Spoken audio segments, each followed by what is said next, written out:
Assalamualaikum warahmatullahi wabarakatuh. Saya Lara Yuliandari. Di sini saya akan menjelaskan materi saya, yang itu yang pertama adalah perlindungan hukum.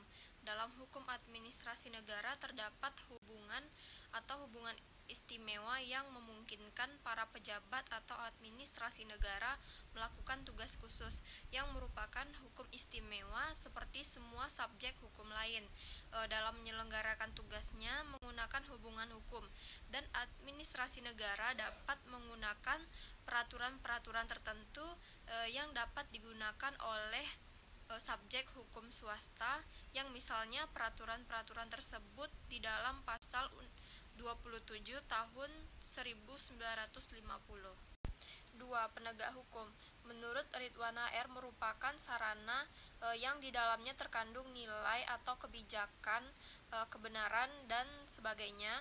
Secara umum, sebagaimana disampaikan atau dikemukakan oleh Soejano Soekanto, ada 5 faktor yang mempengaruhi penegak hukum, yaitu yang pertama ada dari hukum itu sendiri, yang kedua adalah penegak hukum, 3. Sarana atau fasilitas yang mendukung penegak hukum, yang keempat ada masyarakat, dan yang kelima ada kebudayaan.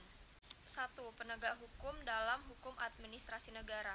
Pengawasan merupakan langkah preventif untuk memaksakan kepatuhan, sedangkan penerapan sanksi merupakan langkah represif untuk memaksakan kepatuhan.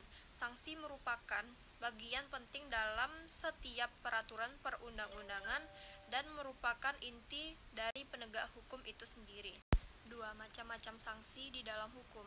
Yang pertama adalah paksaan pemerintahan, kedua ada penarikan kembali keputusan yang menguntungkan, ketiga adalah pengenaan paksa oleh pemerintah, keempat adalah pengenaan denda administratif.